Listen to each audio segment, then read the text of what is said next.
paz do Senhor, meu amado. Bem-vindo de volta à nossa escola bíblica. Nós estamos estudando o livro de Paulo aos Colossenses, ou a carta de Paulo aos Colossenses. Então, pega a sua Bíblia, pega o seu caderno de estudos, ora o Senhor, pede a Ele discernimento, entendimento, conhecimento, sabedoria, pede a Ele proteção para que nós possamos desvendar dos seus mistérios. Hoje nós fechamos o primeiro capítulo, que fala sobre a experiência cristã e algumas admoestações de Paulo à igreja dos Colossenses. Paulo, depois daquele hino, daquele cântico de louvor, ele passa a descrever as necessidades humanas. Lembre-se, Paulo deixa claro, e é a verdade das coisas, de que nós, assim como os colossenses eram, antes da conversão, eles eram estranhos. Eles não estavam em harmonia com Deus. Em verdade, eles estavam, assim como nós estávamos, em rebeldia em relação a Deus. Eles também tinham sido inimigos do entendimento, escravizados pela carne, pelos pecados, por vícios, enfim, não aceitando a palavra de comunhão, de repreensão, de exortação, de correção dos caminhos. Ninguém fazia isso antes da sua conversão. Nós éramos rebeldes e Colossenses também eram rebeldes. Eles estavam em oposição à vontade de Deus, porque eles queriam fazer o que eles achavam melhor fazer. Assim como muitos que hoje não estão nos caminhos do Senhor acham que são donos da sua própria vida com vontade e soberania. Só que, ao fazer o que quiserem fazer, eles têm liberdade para isso, ninguém é obrigado a nada, mas, ao mesmo tempo que eles são livres para fazer o que querem, eles são responsabilizados por aquilo que fazem. Ou seja, existe uma responsabilização por tudo que nós fazemos. Então, as obras malignas, os pecados, as coisas erradas que fazemos em confronto com a vontade de Deus, nos deixam em posição a sofrermos consequências, né, destes nossos atos de imoralidade, idolatria, enfim. E ao estarmos nesta circunstância, Paulo está explicando aqui para os colossenses, nós necessitamos da graça de Deus. Por quê? Porque esta graça nos restaura. É isso que Paulo está explicando. É esta a necessidade de todas as pessoas. Então, Deus, através de seu Filho Jesus, através do Cristo, empreendeu uma ação de reconciliação, uma ação de restauração. E como ele fez isso? Ele fez isso através da morte de Cristo. Portanto, quem reconciliou? Não fui eu, não foi você, não foram os colossenses, não foi Paulo. Não. Deus quem tomou a iniciativa de chamar o homem para uma reconciliação. Portanto, Deus é o autor desta reconciliação através da morte de Cristo na cruz. Jesus se identifica, então, com os homens. E de que forma ele vai se identificar? Submetendo-se à vontade de Deus. Esta vontade de Deus, amados, não é um plano feito às pressas de um dia para o outro. Não. A submissão de Cristo à vontade de Deus é um plano que foi feito muito lá atrás. E com a participação de Cristo. Cristo participou da elaboração deste plano.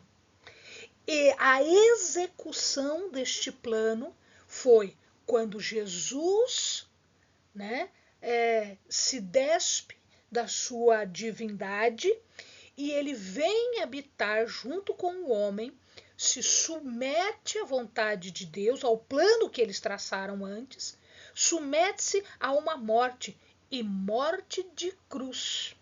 Não é uma simples morte, é uma morte de cruz.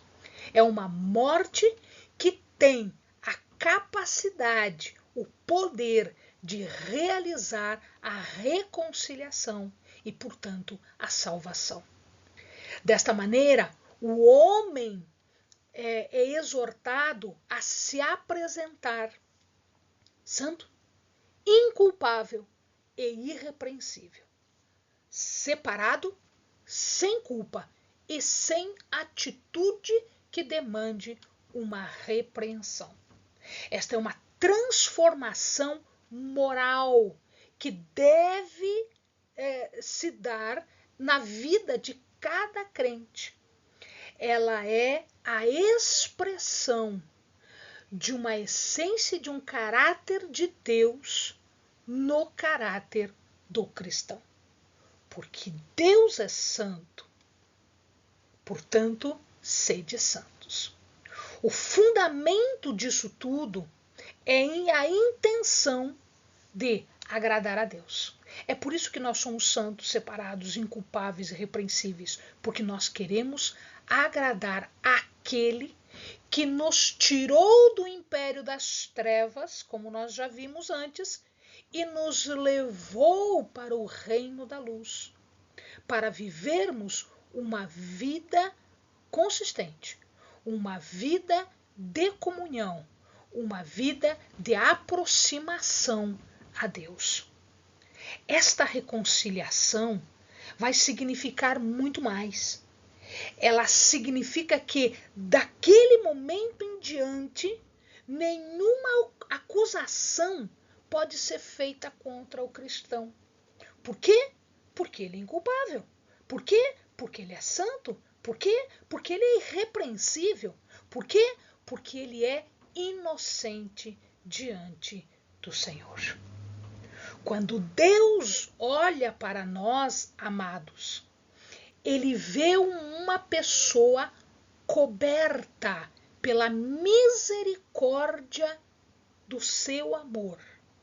Ele vê uma pessoa coberta pelo sangue expiatório do seu Filho na cruz. Uma pessoa feita santa, inculpável e irrepreensível. E não tem inimigo que possa estender o dedo na tua cara e dizer isto ou aquilo de você. Por quê? Porque você é inculpável. Por quê? Porque você é inocente aos olhos do Senhor. A chamada aqui que Paulo faz, ele conclama, ele chama, ele exorta para a firmeza, para que nós possamos estar alicerçados, com o pé fincado na rocha, que é Jesus. E isso é necessário para os tempos maus, para os tempos de luta, para os tempos de desencorajamento, para os tempos de tensão, para os tempos de pressão. Tudo isso, amado, tudo isso vem dos ataques do mundo na nossa vida. Portanto, o que Paulo fala para nós, a respeito desta oposição, a respeito desta perseguição que os colossenses estavam sofrendo e que nós também sofremos, seja firme na fé. Porque se nós formos firmes na fé, alicerçados, firmes no Senhor, não há problema maior. Por quê? Porque nós estamos sendo auxiliados, sustentados, apoiados por um Deus. O Evangelho, portanto, que explica tudo isso para nós, é uma mensagem autêntica. Não interessa o que os outros estão falando, interessa aquilo que foi ensinado para nós na palavra de Deus. Aquilo que foi demonstrado para nós na vida de Cristo. Por quê? Porque Cristo foi pregado. Ele não só foi pregado na cruz, como ele é pregado a toda a criatura. Amado, não existe pessoa que não tenha merecimento de ouvir a mensagem da cruz. Então, todas as pessoas têm condições de serem salvos. Portanto, é uma mensagem universal. Porque eles diziam o quê? Os hereges diziam que a salvação era para meia dúzia de pessoas que tinham condição, que eram a elite. Quem é a elite? A elite, meu amado, é aquele que tem um coração puro, um ouvido aberto para as palavras do Senhor e principalmente para o chamamento de salvação do Senhor. Portanto, isso é para todas as pessoas. Ela tem uma abrangência universal. Não se exclui ninguém, não se exclui grupo nenhum, classe nenhuma. Todos nós podemos ser salvos. Basta abrir os nossos ouvidos, abrir o nosso coração e agirmos em constrição, agirmos em arrependimento das coisas erradas que fizemos e mudar os nossos caminhos. Paulo, ele se apresenta agora como ministro. Em algumas cartas, Paulo diz que ele é apóstolo. Aqui ele fala que é ministro. Ministro é uma declaração de um conjunto de capacidades que Paulo tinha. Portanto, quando ele diz que ele é ministro de Cristo, quer dizer que aquilo que ele explica tem validade, que aquilo que ele explica tem autoridade. Isso é importante. Autoridade. E ele fala que a sua obra é integral, é uma obra que foi dada por comissão divina para desempenhar integralmente todo o plano de Deus entre os gentios. Por isso ele disse que eu sou ministro. E o nome dele está associado aqui, agora ele faz associação a Epáfras e a Tíquico. Tanto Epáfras quanto Tíquico, nós já vimos, são conhecidos daquele povo. E eles também são ministros, eles também são auxiliadores, eles também são apoiadores, eles também são colaboradores que trabalham junto com Paulo.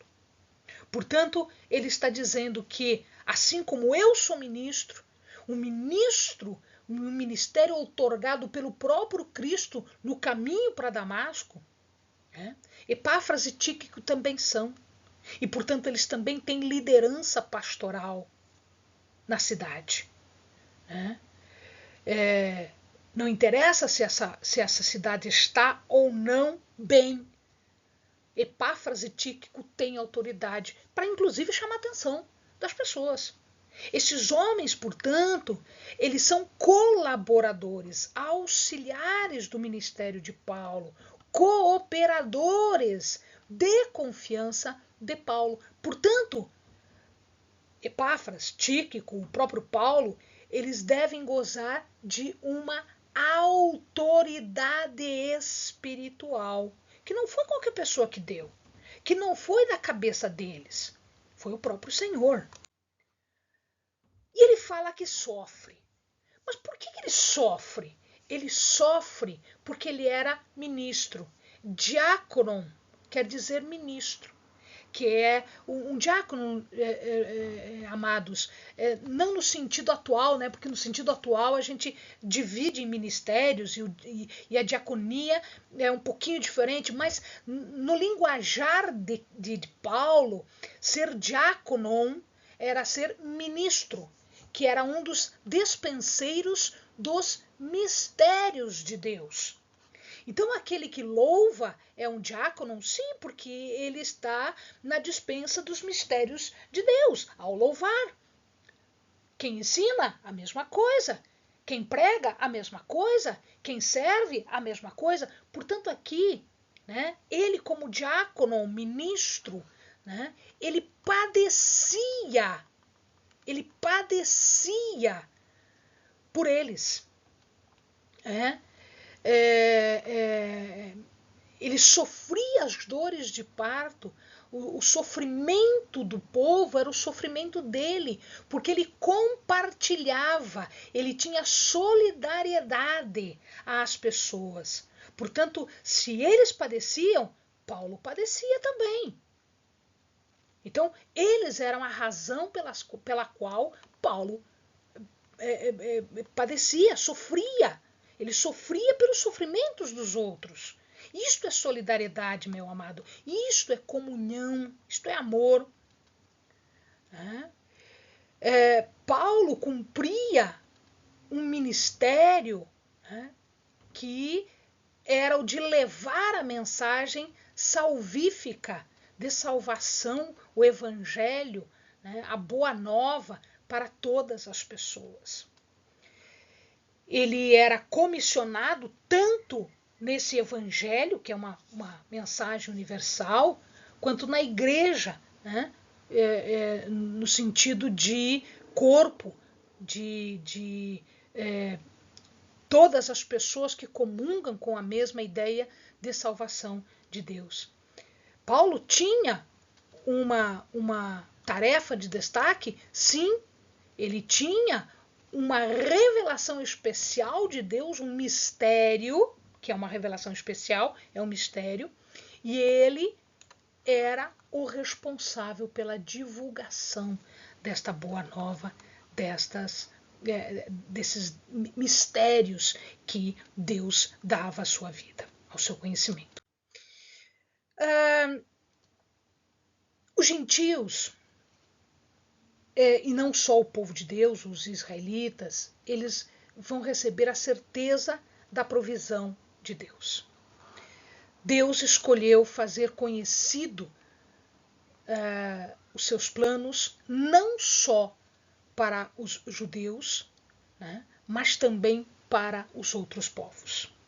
Esta é uma decisão de Deus.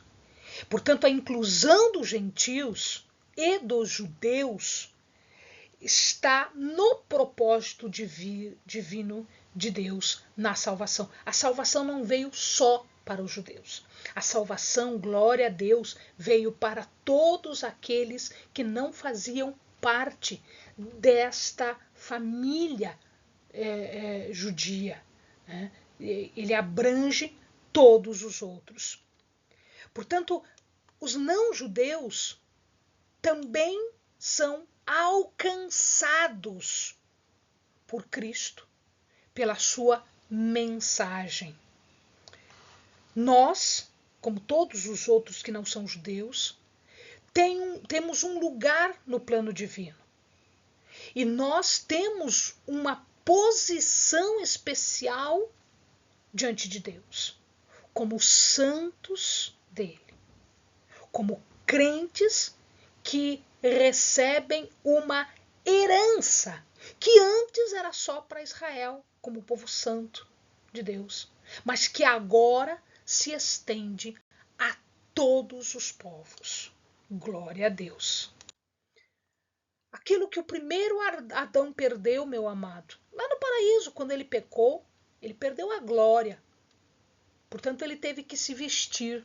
Portanto, ele perdeu a comunhão diária com Deus, de passear no entardecer, na viração do dia com o próprio Deus, conversar face a face com Deus. Ele perdeu isso por causa do pecado. Isto é reconquistado agora pelo novo Adão. Para quem? Para o seu povo.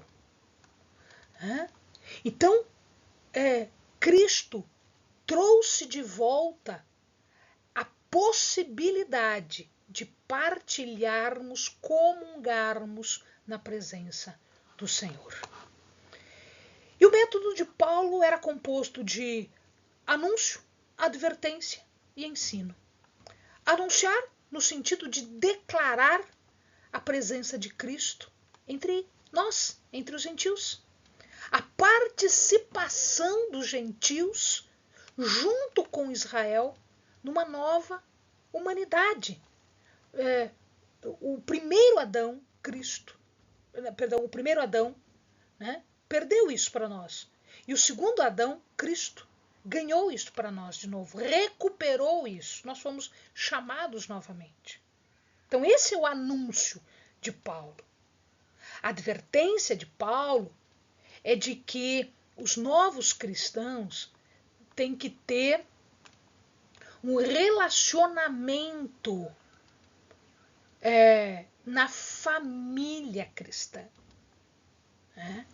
Portanto, ele admoesta, ele corrige, ele disciplina, no sentido de que nós possamos agir de forma correta. E ele nos ensina, no sentido de pastor mesmo, de ética, de função de cristão num mundo que lhe é avesso, que lhe é antagônico, que lhe é mau.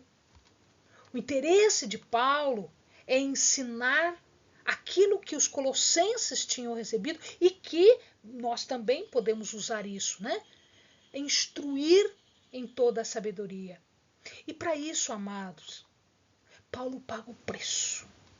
Paulo paga o preço no seu ministério. É o afadigamento, é o estar se sentindo afadigado, no sentido de preocupação mesmo, na atitude, na ação e no esforço, na sua luta ministerial, no esforço, cada dia, para auxiliar o povo, certo? Para operar aquilo que ele precisa e realizar aquilo que é a sua missão. Amém, amados? Bons estudos.